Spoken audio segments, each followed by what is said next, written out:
Lord is upon you. The Spirit of the Lord is upon you mighty, and God is increasing you. But saith the Lord, my Spirit is upon you, because your soul, your mind, your emotions, your will, and everything about you, it has intent on magnifying the Lord, and God wants to compliment you for it in the name of Jesus.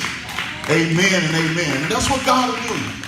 God, it's almost somebody will walk up to you and say, oh, you look really pretty in that dress. Oh, your hair looks nice. Or you look handsome. Let me tell you, compliments don't start with people. They start with God. And God will compliment anyone who will consecrate or dedicate their lives to Him. Because He's encouraging you, because He's giving you prophetic instructions. He's giving you prophetic guidance and prophetic directions about how you should live your life and how your life should be dedicated to Him. Let me stop a moment and pray. Father God, in the name of Jesus, I just ask you, Lord, to help me in the apostolic realm that you have placed me to seal what thus saith you, the word, Lord God, that have been spoken throughout this week, that as Crossroads Ministry, Lord, we will go forward and we will do all that you have called us to do. We will be obedient to you and the instructions that you've given us. In the mighty name of Jesus. And all God's people said, amen. Amen. I'd like to use an illustration here. I haven't been too well, so I'll slip down and get this here. About in 2002, I went over to Israel, and it changed my life. Somebody help me there. I went over there, and it changed my life. And I just want to tell you a little bit about the experience, hopefully to encourage you. And I remember so clearly, I began to understand, because so many people today are walking away. Randy said people are walking away from the faith. They're claiming it's almost like philosophers from different ages. Words are coming forward where people are claiming and making their own gods. They're developing their own forms of religion. They're developing, no longer are we looking at ourselves as having been created in God's image, but we're creating God in our own image. That's what the foolishness of philosophers like Ludwig Fredwar a German philosopher said. No longer should we look at ourselves as having been created in God's image, but we make God in our own image. But we don't do that. And I remember going over to Israel, and I remember standing on the Mount of Olives, looking over at the Kidron Valley. Now, the Kidron Valley is where Judas betrayed Jesus. It's the same place that David was running from Saul, the same place that he was running from his son Absalom. And we've been talking about it. We've been looking at the warfare that goes on. And you look at the Kidron Valley. The Kidron Valley people look at today as a place where there's much warfare taking place. And I remember when I was standing on the Mount of Olives, looking over across the Mount of Olives, looking at the Kidron Valley, looking across the city of David, I began to cry. The city of David is known as Mount Zion. Because, God wants, and David was trying, when he left the Mount of Olives, as we were looking in Scripture, he was trying to get across the Kidron Valley. And many of us don't understand what the valley experience means. That valley experience is a place where a lot of horrible things happen. David was running from his son. The Bible even accounts for the fact that he was crying. He was barefoot, trying to make it across that valley because his own son was trying to kill him. And let me tell you something, in this nation, the valley experience and the things that we're going through as a nation will make... Talking about Jesus, had finished doing what? Praying. Jesus left with his disciples and he was crossing what? Kidron Valley. On the other side of there was a garden, and he and his disciples went there. The scripture says that now Judas, who betrayed him, knew the place because Jesus had often met him there and his disciples. So Jesus came to the garden. So Judas came to the garden, guided a detachment of soldiers with some officials from the chief priests and the Pharisees. And they were carrying torches. And the story went on to read how what happened was there Jesus was betrayed.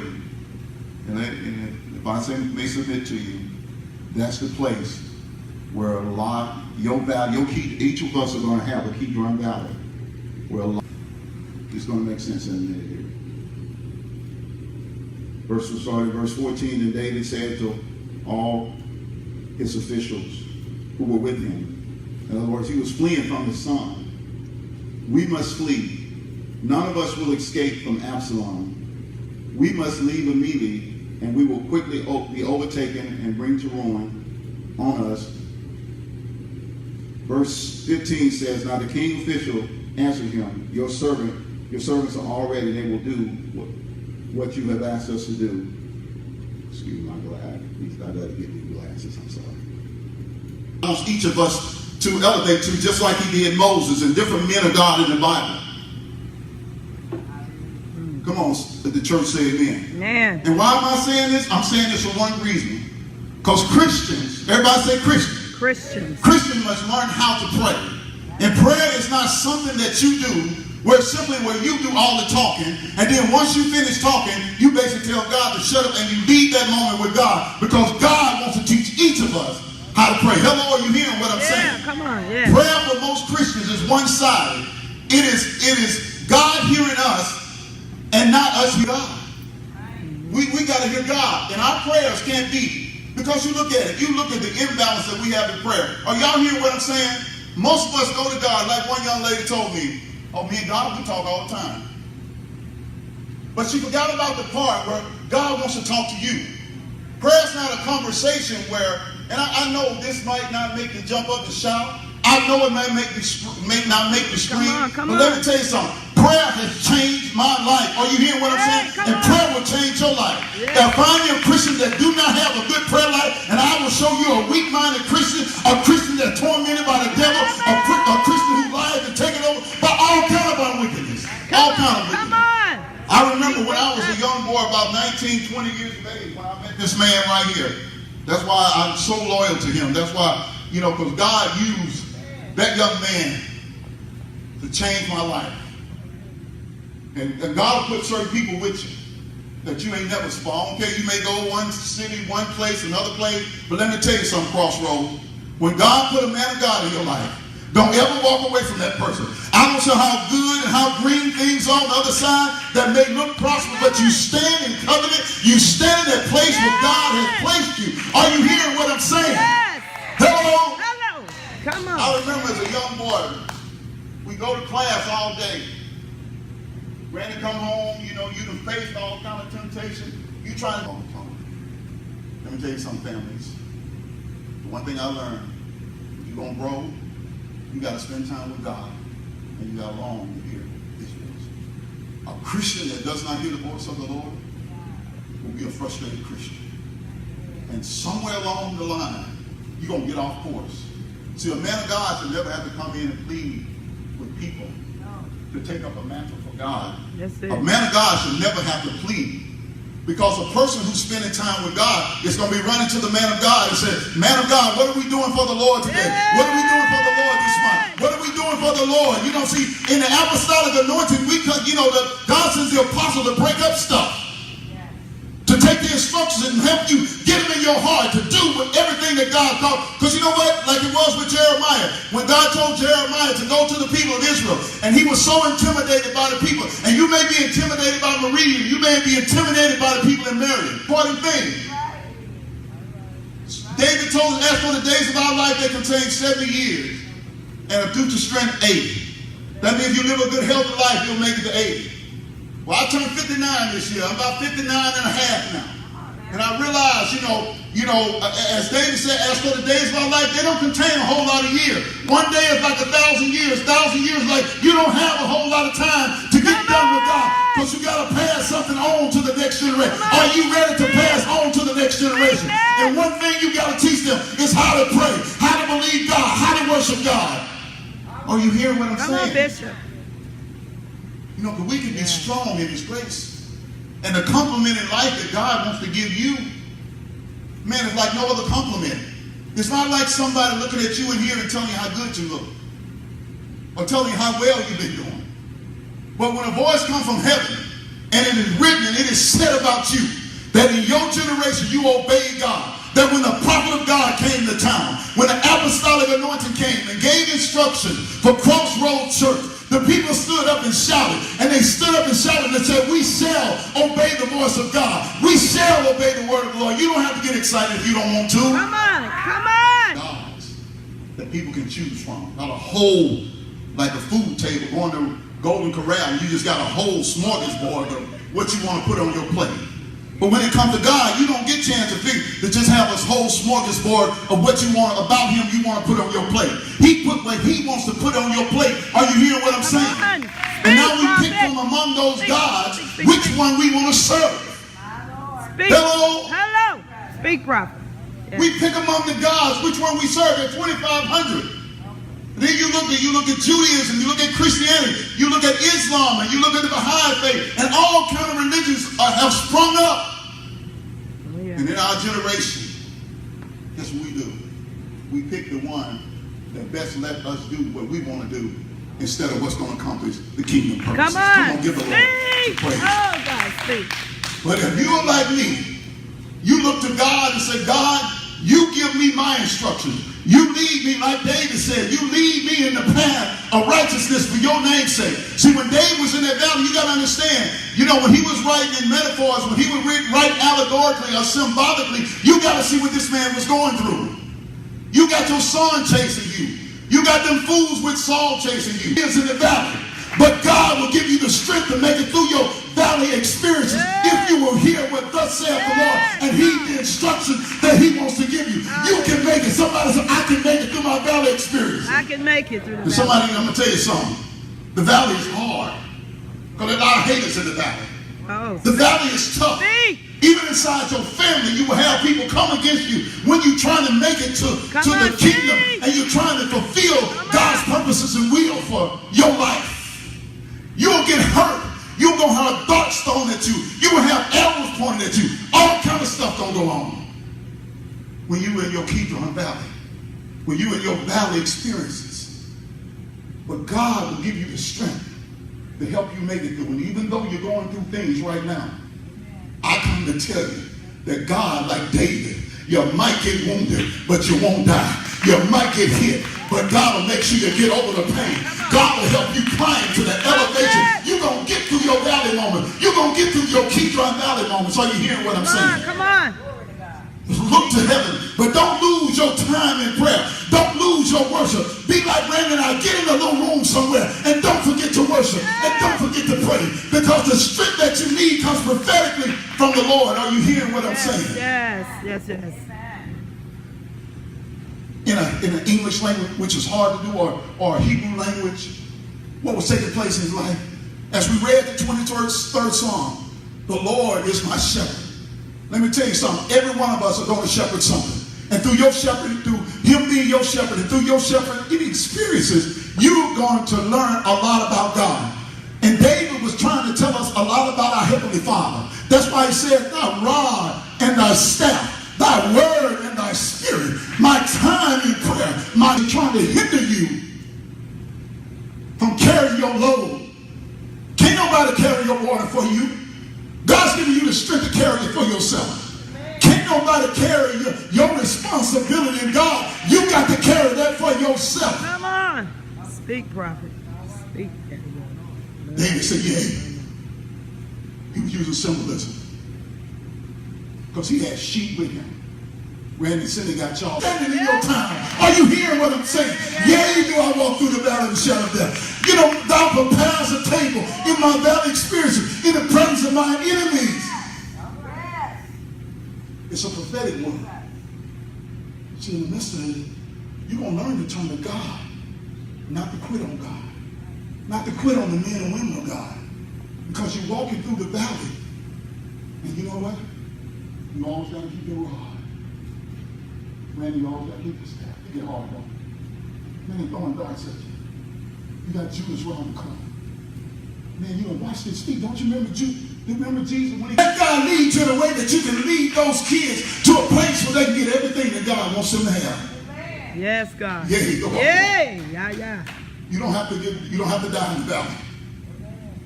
You don't have to die in the valley. You don't have to quit in the valley. You can be strong.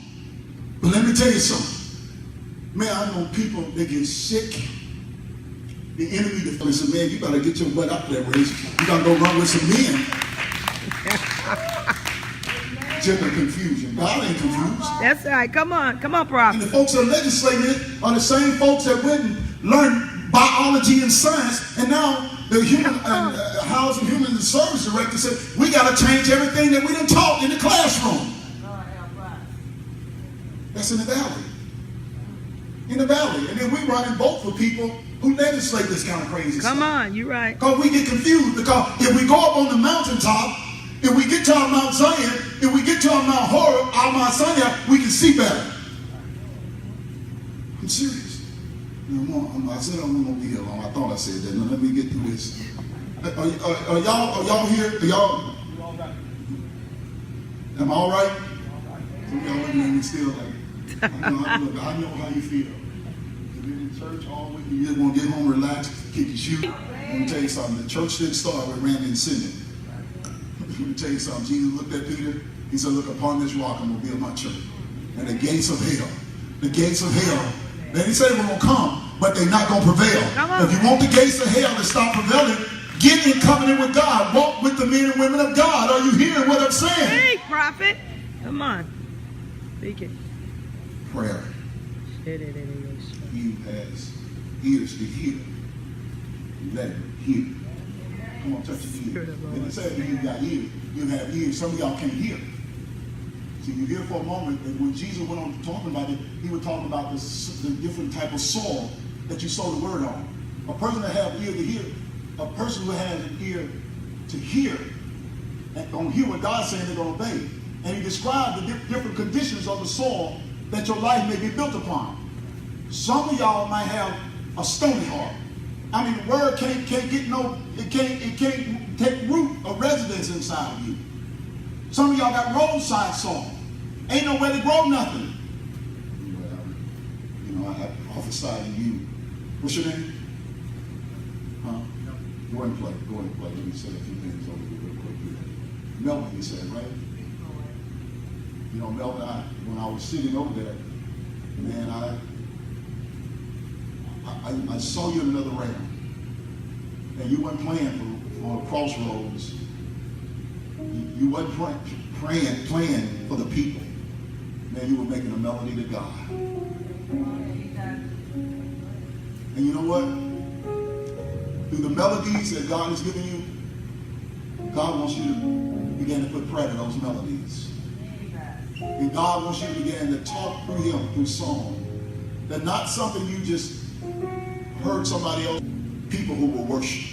Hey. And when they hear their worship, man, it will set the tone for the ministry of the prophet, the apostles, the pastors, the teachers to come, and for a foundation to be laid. But in that place, are you hearing what I'm saying? God wants you to use the uniqueness of your gifting to be a steward in the earth of what praise and worship should be like. Follow the prophetic instructions that God is trying to give you, and watch the Lord do some awesome. Come on, give the Lord some praise. I see you putting together something, and it ain't just you yourself, but you pulling people together and say, "Now, okay, dust in the air," and you're like, "How that get in my mind? How that get in my head?" See, you ain't got no choice but to worship. You ain't got no choice but to pray, because if you let that stuff take root and residence and live, you're in trouble. That's why we have trouble living holy. That's it. We hang around unclean spirits. Come on, speak. Like I Speak. said, we hang around people. I live around people with unclean lips. Come on. Unclean hearts. But Lord, if you have chose me, Yes, you send me, take me away from these people, so I can go in the land of Israel, and I can prophesy, because Isaiah began to worship the Lord. The same thing with those young men like Jeremiah. They were able to do what God's called them to do. He got away from them unclean spirits. When I was in Israel, I went to that well when he threw Jeremiah in and sent it. And they asked me if I want to go down there. Oh, you seen that thing? Mud all at the bottom, man. But this man of God would not prophet a lie. He would tell the king, he would tell everybody what thus saith the Lord. And when they didn't prophesy, and let me tell you something, you are like a prophet in your time. You are like the prophet Jeremiah. You are prophesying the truth, and though they want to throw you in the well, though they want to get rid of you, you're like Isaiah and Jeremiah. You keep prophesying the truth to your generation. God is the one that'll fill this place. God is the one that'll show you favor with the city. God is the one that's going to make your words come true. They may not agree with you now, but there's coming a time when they're going to stand up and they're going to say, we agree with the prophet of God, because you were sent here by the Lord. In the name. Yeah. It's been hard. Discouraging time. I want to stop the program. But God said, you know, the program, just like what you said, he told you it's got to go on. Even some of those that disagree with you gonna come back and agree with you. Because all their words gonna be like the other prophet McIntyre. It fell to the ground and it found out to be false. But what you are preaching is the truth, and the truth will stand. And truth is like it in our generation. It ain't a disease. You got that same spiritual, you know, whatever he had, you got it. Because it's like fire. You're gonna tell the truth of everybody. You may be a young man of God standing in the wilderness, standing alone, standing on a rock called Jesus, preaching and proclaiming as a hell never quitter. If you die in that place, God will do like, you know, like he doing Enoch. He'll take you on. He'll grab you up like he did Elijah. Take you in a whirlwind. Because you won't be intimidated by the Jezebels. You won't be intimidated by people trying to tell you what you know about your God. Come on. And knowing. Because the prophetic word, you have been given guidance. And that guidance is based upon the truth. And that truth must be spoken. Because there's a lot of lies being spoken in the valley. Politically, religiously, financially, and all kind of stuff. All of them are in the bed together. And they have power and they have authority. But the power and the authority that God has given you will lead and guide the people in a direction where they will nod and say, man, was not we among a man of God or not? Come. Also, prophet was right. You are right, prophet of God. You are right for this time. Come on, give the Lord a hand. You know, it's sad to say that, but most Christians are interested in God hearing them. Man, I don't want to be that type of Christian. Soon I got a little stick I grab 3 times a week. I go walk 3 miles and I pray for my neighborhood. I pray for my city. I pray for my neighborhood. Amen. I pray for Jerusalem. I pray for Crossroads Church. I pray for the nation. Someday, you know, when you get to be close to 60, you find out everything that mama used to tell you. Something hurt that you never thought would hurt. Some days you don't even feel like getting out of bed, so you have to pray just for the strength to get up and go on. Oh, Randy. Bless you, mama. You make me feel really important when you come. Just to hear that. Just even if I'm just considered a friend of your son. You called me last time I was here, and I told him at church, I said, man, she blessed me. Because I always regard my elders. You speaking blessings over me mean more to me than any person that ever probably spoke over me. Because let me tell you something. You make me know that if you thinking about me, God's thinking about me. I hear God's voice today. And we got to see this so clearly. It's something about hanging around the presence of God to give you strength. See, some of us are so stubborn that we delight so much in hanging around other people, and sometimes, a lot of times, the wrong people, that we neglect opportunity to be around God. Let me tell you something, Mama. I take them kids and I put them in worship with me. I said, man, I ain't gonna protect them. I'm putting my sheep. I'm gonna shepherd my little flock. And we ain't gonna do nothing else. Daily, we're gonna read the word together. Daily, we're gonna pray together. Daily, I'm gonna raise these boys and girls up to belong to God. I'm gonna put on them what's being put on me. God will give this you a young mama too. I mean, that's a beautiful mama. Amen. Hallelujah. Yeah. You know, I see a kindness and a love that God, and it didn't come from you. That's uniquely given to you by God. Now take that gift and use it to bring glory to God. Take that gift and use it to honor God by bringing these kids up in the fear of the Lord. I'm not fussing about it. I always look forward to I do it once a year. Go get away. Go get away. I don't entertain myself or nothing. God, I just come to sit. I did this back in 2001, 1999. I just left the ministry, gave everybody everything, and said, I'm gone. Because you know what? I got to hear God. I got a man of God that can't hear God. I got to know what God's saying for my life. Yes. I'm going to tell you something. And then you walk through all of this. You get older. Mama leaves. She gone home with God. Like David, you got to see what David, he couldn't call Samuel no more because Samuel was gone. Now, my spiritual daddy gone. Now I can't call him now. I got to walk this out. So you know what? My relationship with God got to increase. Man, I'm decreeing and declaring I know that's what y'all be doing over y'all community. But man, times have got tough. People in the valley, the border, the Philistines, they think they're winning. The world think they're winning, but they're not. Because we got a day of victory that's coming. And you know what? If you're here today, I want you everybody to stand. And you say, oh man, but just sleep. And then once you wake up, you say, okay, Lord, I'm resting. Is there anything you want to say to me? Some of you are worn out. And the only thing can heal, the only thing can bring restoration is that time with God. Is there anybody here that say, Lord, pray for me? I got some things I need to conquer while I'm in the battle. And I know I can't do it unless I spend more time with God. Is there anybody here who wants me to pray for you? You say, look, okay. Anybody else? Anybody else? Anybody else? Anybody else? Let's just all lift our hands to the Lord. And say, God, help me to be strong in my valley experience. Though the enemy has tried to kill me,